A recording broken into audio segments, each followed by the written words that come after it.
guys, welcome back to my channel, Rewind That. It's your girl, Miss K. I hope you've been having a lovely week. So today we're going to be going over episode number 8 of The Oval called Eye on the Sparrow. So I'm going to jump right into this episode, guys. There are a few scenes that I'm going to be skipping over just because I want to kind of do more of a recap than a review. Okay, so the first scene is when Barry walks in. Remember last week he walked in on Picky and Gayle, right? So he walks in on Picky and Gayle, and the first thing that Picky says is, man, get out of here, get out of here. So Barry walks out, he leaves, but then Gayle is there, and she's looking, you know, like all stunned and crazy and worried or whatever, and so Picky realizes her facial expression, and he's like, what's going on? Like, what's up with you and everything? He said, oh, did you see his face?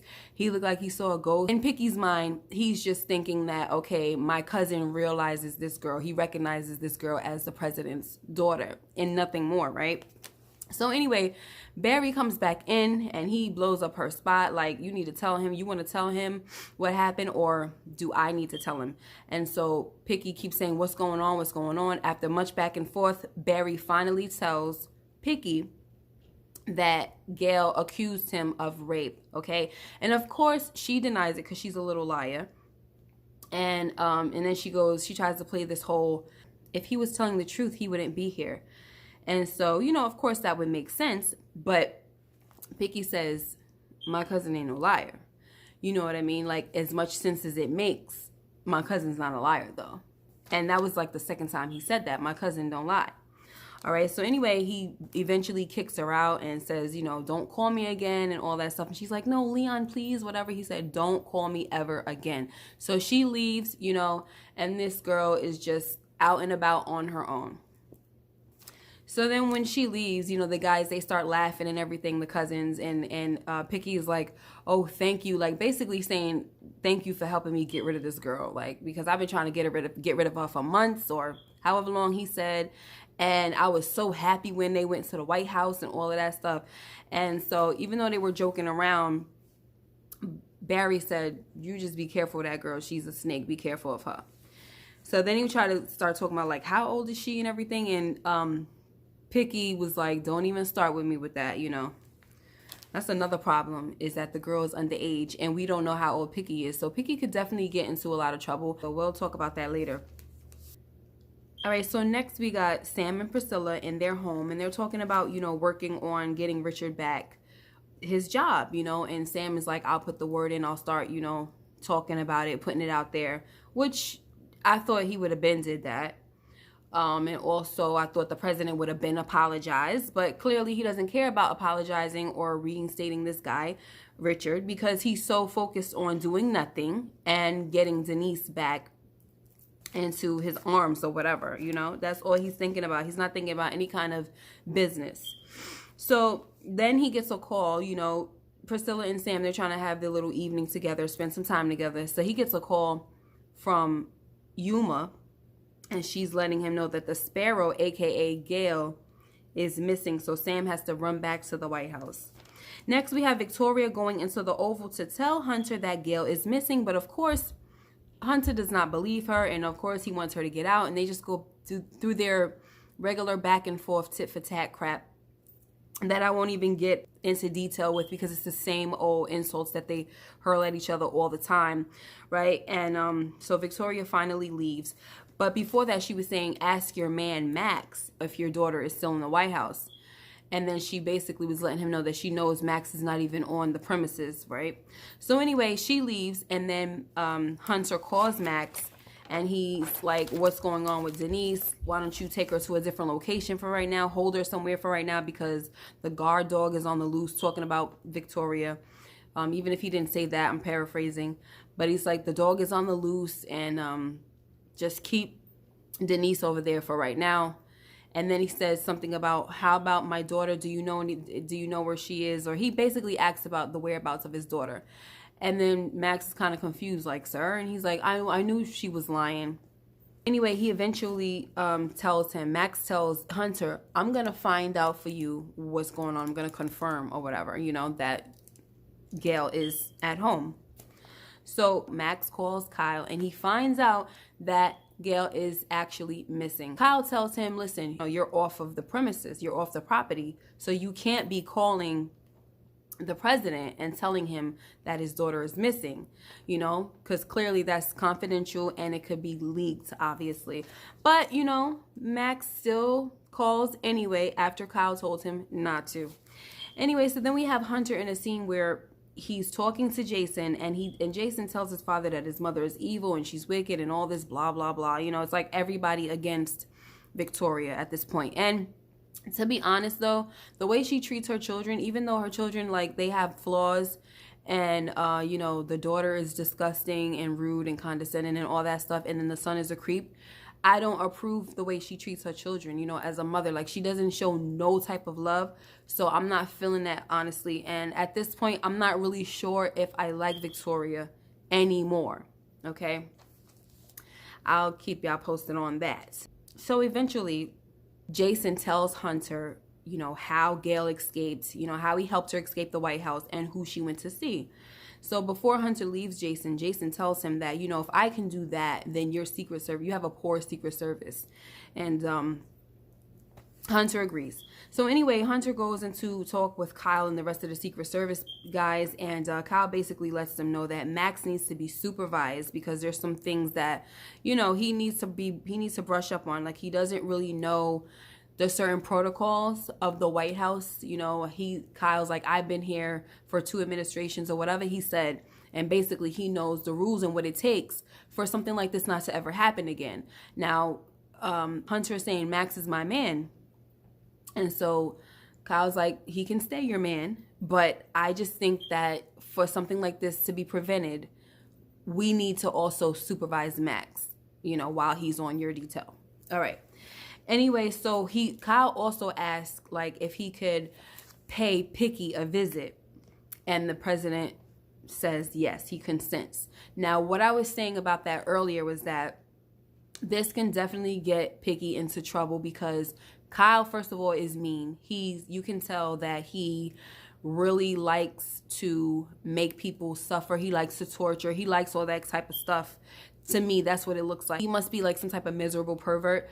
And he likes that company, that misery loves company type of dude. He's a troublemaker, all this stuff. You kind of see that through the past few episodes. He's been starting with Max and stuff like that. So now it's like he's trying to really, just go at Max for whatever stupid reason. I don't understand. So anyway, long story short, guys, I do believe that if he gets a hold of Picky, he's going to try to torture Picky probably. He's going to do something that's going to make Picky's life uncomfortable.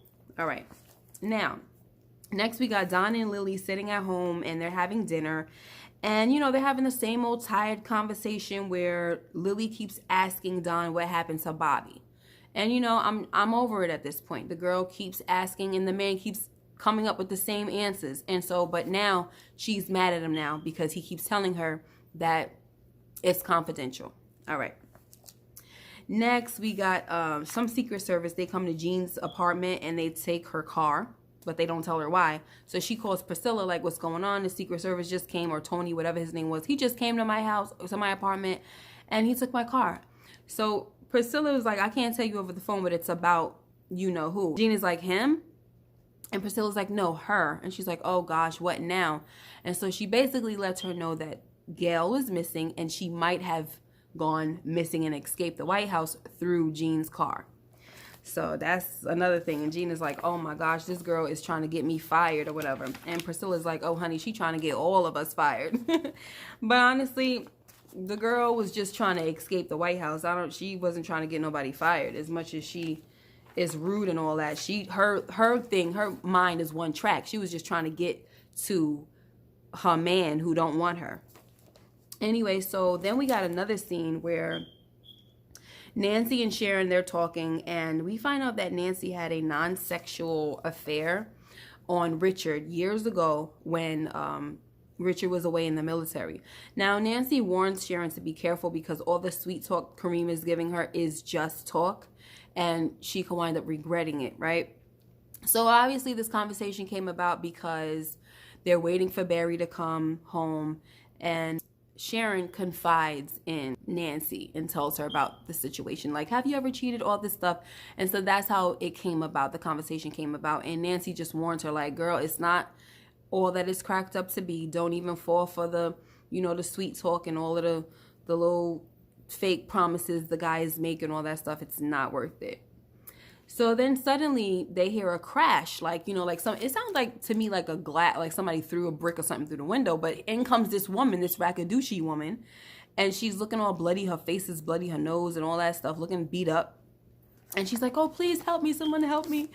And what's her name? Miss Nancy. She ain't trying to hear it. She's like, no, you need to get out of here. You was here when they took my baby, this and that, my grandbaby and all that stuff. You need to get out of here, because she doesn't trust her. And at the same time, I wasn't really trusting her either. I'm like, what are you doing here? But anyway, as time was going by, Sharon is like, Miss Nancy, please give her a chance and all that stuff. We can find out some information or whatever. So after, much of Miss Nancy trying to say, no, get up out of here, she lets her stay. And she said, but you better answer all of our questions. So when they're sitting down talking, Miss Nancy, she's still giving the girl a hard time. So Sharon said, can you please just go call Mr. Richard so I can talk to her or whatever. As Sharon is talking to this lady, she finds out that, first of all, the lady also had her own child that she left there. She left the Rakadushis because she came to the realization that they're not who they claim to be, like these saviors or whatever. And they want to kill her because she decided she wanted to leave. And she desperately wanted to leave so bad that she actually left her child there. Okay, and it's just really sad. But she was saying that, they keep the kids on buses and they move them from place to place. And there's also like this little strip mall somewhere where I guess it's a frequent spot or whatever. But no one would ever know because they tell them to go there in regular clothes. They tell them to enter the building in regular clothing so that they can't tell that, it's the cult people coming in and out, the Rakadushis. Anyway, next we have, another thing was that when the lady first came in, Nancy was like, I'm going to call the cops and all that stuff.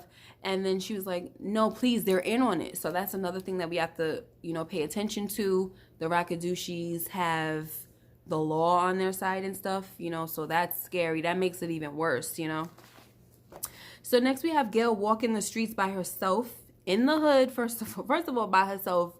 Second of all, in the hood. Okay. So she gets approached by these guys and they're, making passes and saying all this stuff to her. And of course, her little smart mouth gets her jacked up and they grab her up and they carry her off somewhere. You by yourself, stupid, and you talking trash. Like, real dumb. But who's to say, like, if they would have still did that anyway, they probably would have still took her anyway without her being smart. But who knows? Anyway, she didn't help matters by being her normal condescending self. She don't know how to turn it off. Like, she really doesn't. So they yoked her up and carried her off, like I said. Lastly, we have Don telling Lillie that he has to go back to the White House because, clearly he got the call that Sparrow is missing, Gayle. And what's her name, Lillie? She's like, whatever, just go and everything, because she's pissed at him because he won't tell her what's up with Bobby, right? So as Don is leaving, freaking Bobby pops up in her bedroom of all places. First of all, how did this guy get into her house? Second of all, how did he get into her bedroom? It's just crazy. Now, I know he got like a certain type of background, but sheesh. Anyway, she's like, don't scream and don't run. All right. And that's how the episode ended. Now, I know, guys, that I went through this episode pretty quickly, but like I said, it was kind of more of like a recap than a review because, it was just, it was okay. It was interesting enough to keep me watching. That was my review, guys, for tonight. Let me know what you guys thought about this episode for yourself. If there's something that I didn't go over, and you wanted me to say something or you wanted to touch on that, you can.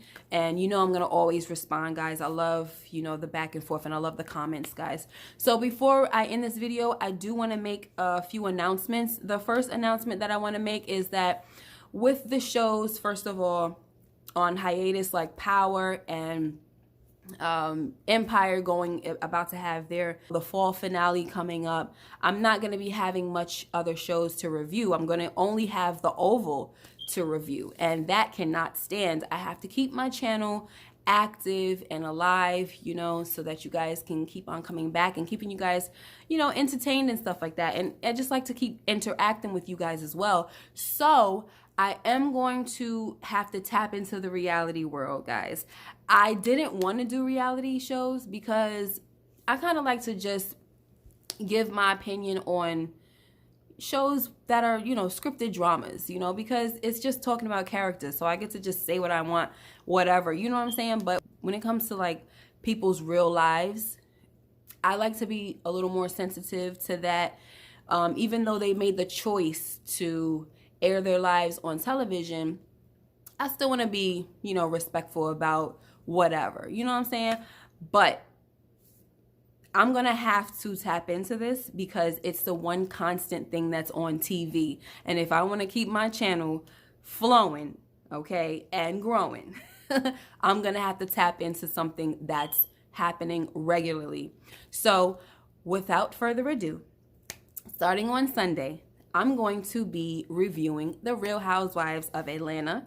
And then when Love and Hip Hop New York comes back, I'm going to be reviewing that as well. If you guys have some other reality shows or, you know, other shows that y'all want me to review, drop it in the comments. I'd love to hear what you guys have to say. Okay, so that is my first announcement. Your girl is going into reality TV. And like I said before, I'm going to go in respectfully. I'm going to give my opinion now, my unbiased, truthful opinion. Doesn't mean it's the truth, but it's my honest opinion. But I'm going to be respectful of people or whatever. But if they're wrong, they're wrong. And if they're right, they're right. Okay? Announcement number 2.